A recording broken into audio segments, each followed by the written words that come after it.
Hello bachcho, let's see this question. If fx and gx are two polynomials such that the polynomial capital Px equal to fx cube plus x gx cube is divisible by x square plus x plus 1, then p1 is equal to. Clear?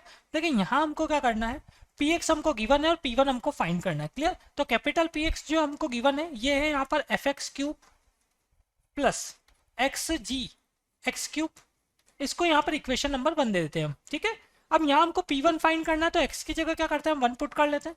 तो put x equal to 1, ये आएगा हमारे पास P1 equal to x को 1 put करेंगे तो RHS में F1 plus G1 ऐसा आएगा. इसको इक्वेशन सेकंड दे देते हैं. अब देखें आपके पास Px जो है वो डिविजिबल है किससे, x square plus x plus 1 से. इसका मतलब सिंपल मैं Px को यहाँ पर नोट कर सकता हूँ. Px equal to Q x है ना, ये x का कोई यहाँ पर हमने फंक्शन ये पोलिनोमियल ले लिया और साथ में x square plus x plus 1.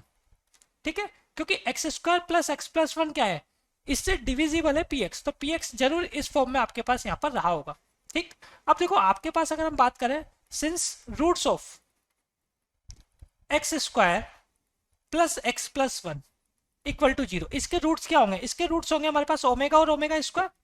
ठीक है, तो ओमेगा और ओमेगा स्क्वायर जब हम यहाँ पर इक्वेशन नंबर 3 में पुट करेंगे तो ये जो सेकंड फैक्टर है ये क्या होगा, 0 होगा. और ये 0 होगा तो px भी क्या हो जाएगा, 0 हो जाएगा. इसका मतलब अगर हम बात करें हमारे पास p ओमेगा और p ओमेगा स्क्वायर ये क्या बनेगा, 0 बनेगा. ठीक है, अब p ओमेगा अगर मैं जो इक्वेशन नंबर 1 हमारे पास चल रही है, अगर इसमें मैं x को ओमेगा पुट करता हूँ इक्वेशन 1 में तो हमारे पास क्या आएगा, हमारे पास आएगा p omega equal to f omega cube plus omega g omega cube.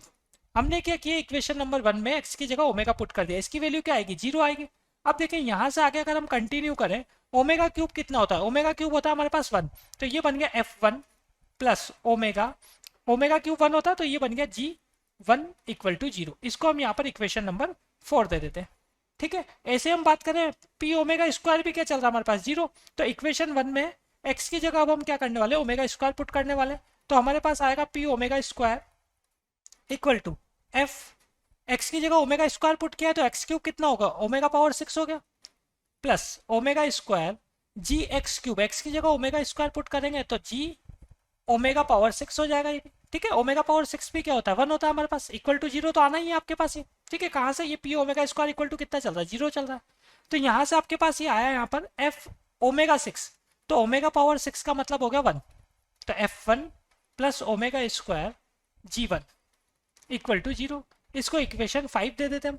तो सबसे पहले हम क्या करते हैं पर 4 प्लस 5, इक्वेशन 4 प्लस 5 अगर हम करेंगे तो हमारे पास आएगा 2F1 plus omega omega square, G1 तो कॉमन आ जाएगा तो रिमेनिंग पार्ट क्या है, omega plus omega square equal to 0 ऐसा आएगा. ओमेगा प्लस ओमेगा स्क्वायर की वैल्यू -1 होती, स्टैंडर्ड रिजल्ट होता है हमारे पास 1 प्लस ओमेगा स्क्वायर 0. तो ओमेगा प्लस ओमेगा स्क्वायर कितना होगा, -1 होगा. तो ये बन रहा है 2F1 -1 रखूंगा अगर मैं ओमेगा प्लस ओमेगा स्क्वायर की जगह तो -G1 इक्वल टू 0. ठीक है, इसको हम यहाँ पर इक्वेशन नंबर 5 दे देते हैं.